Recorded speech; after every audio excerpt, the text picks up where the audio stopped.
¿Cuál fue la experiencia más terrorífica que has experimentado?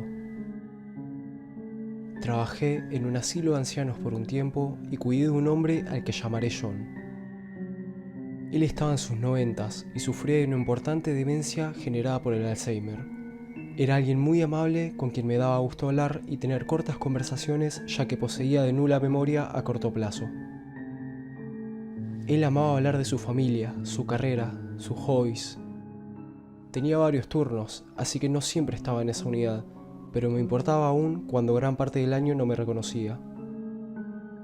Cuando lo conocí, noté que le faltaban varios dedos de la mano, pero no pensé mucho acerca de eso, ya que a muchos ancianos les sucedía lo mismo, ya que los habían perdido en accidentes de trabajos industriales o siendo leñadores. Aproximadamente la tercera vez que estuve con él, me preguntó si quería escuchar la historia sobre cómo perdió sus dedos. Dije que sí, y me contó que cuando tenía 3 años, su hermano mayor se los había cortado con un hacha.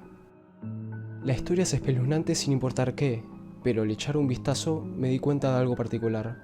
Los dedos amputados estaban repartidos en ambas manos y ninguno de ellos eran consecutivos. Así que no fue un corte único accidental. No, su hermano tuvo que haberlos cortado individualmente.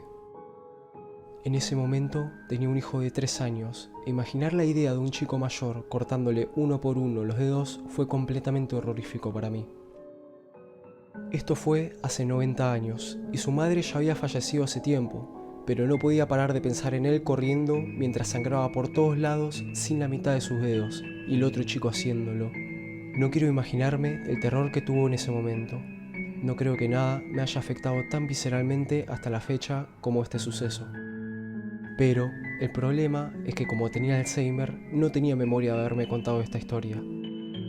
Así que me la ha contado 20 veces. Nunca quise eliminar tanto una memoria como aquella.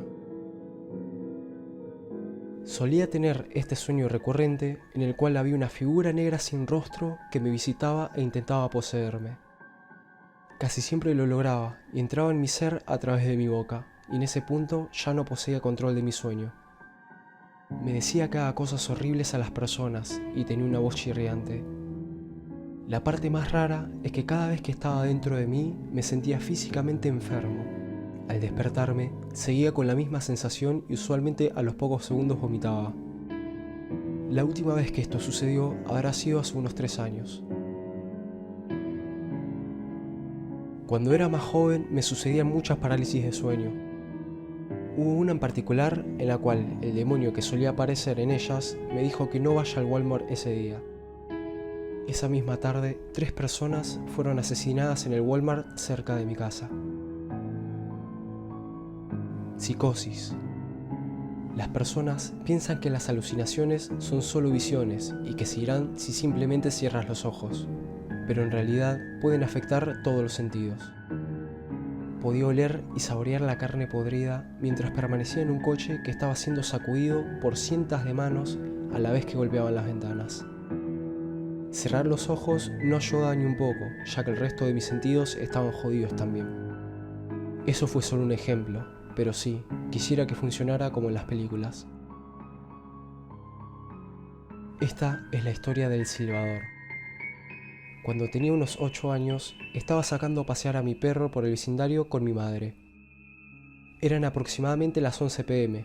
Vivíamos al lado de un bosque junto a un lago en Lansing, Michigan. Recuerdo que estaba muy silencioso con un poco de brisa. Fue cuando lo escuchamos. Desde abajo, en el pantano, oíamos a alguien silbándonos. Sonaba como un pájaro, pero cada silbido era lo suficientemente diferente como para que la falta de consistencia lo hiciera humano. Primero sonaba fuerte y después bajo. Realmente no lo puedo describir. Mi madre estaba preocupada y con una expresión ligeramente aterrorizada en su cara, tomó mi mano y me dijo que deberíamos entrar a casa rápido. No entendí mucho de la situación ya que era joven, pero ver a mi mamá con miedo me hizo asustarme a mí también. Luego de un tiempo me terminé olvidando de lo sucedido. 2 años después, nuevamente estaba sacando afuera a mi perro, tarde a la noche. Habían arbustos lo suficientemente grandes como para ocultar a alguien tras ellos. Cuando estaba terminando la caminata, el silbido comenzó nuevamente. La misma tonalidad, el mismo patrón y consistencia con tonos humanos.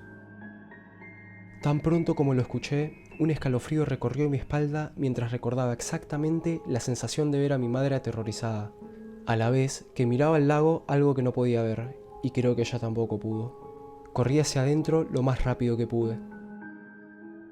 Pasan los años y nuevamente pensé menos acerca del hecho. Solo se lo había contado a un puñado de personas, y eventualmente se escapó de mi mente. En el último verano, teniendo 24 años, comencé a salir con una chica llamada Sara. Nos mudamos a Dakota del Sur por trabajo.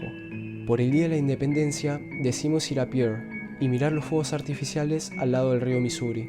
Había un lugar en el que podíamos acampar gratuitamente detrás de un hospital donde podías pasar el día y disfrutar del evento junto a un río. Estábamos cerca del final del lugar y había unas pocas personas cerca de nosotros.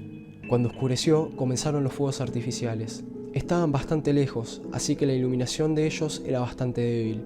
A la distancia se veía una gran nube repleta de relámpagos que venía hacia nosotros, así que la lluvia era inminente.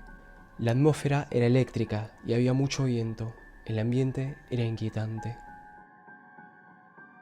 Los botes de la policía condujeron a todos los demás botes fuera del río y dejaron nuestra área para ir a otro lugar. Gran parte de los que acampaban se iban río abajo para tener una mejor visión de los fuegos artificiales, pero yo y Sara nos quedamos atrás. De repente, escuchamos el sonido de un remo metiéndose metódicamente en el agua. Vimos una figura conduciendo una canoa a unos 20 metros de la costa. Sara decidió ir a buscar más cervezas al auto, dejándome solo mientras miraba a esta misteriosa persona. Y, por supuesto, comenzó a silbar. Mi cuerpo entero se congeló y quedé cubierto en escalofríos. Era exactamente el mismo silbido de mi infancia, luego de más de una década después. Miré la figura, pero estaba muy oscuro para discernir quién podría ser. Tenía puesto un sombrero. Cuando estaba perpendicular al río, dejó de remar, y la canoa se tornó directamente hacia mí, a la vez que seguía silbando. Estaba tan asustado que me levanté y le grité: «¿Quién eres?». Pero no hubo respuesta.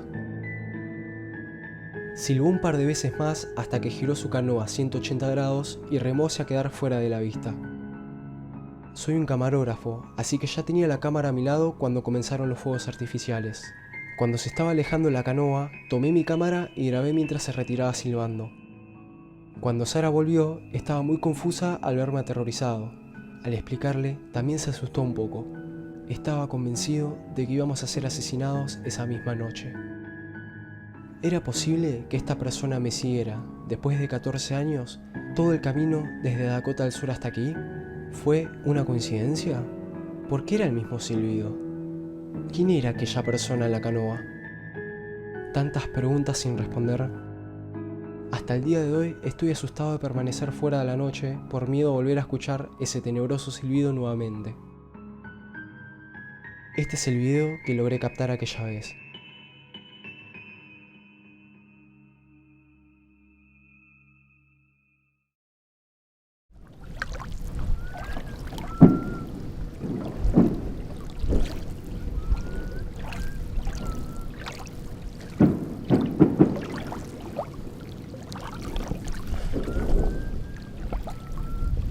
You whistling?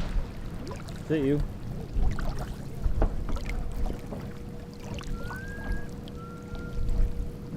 Stop it.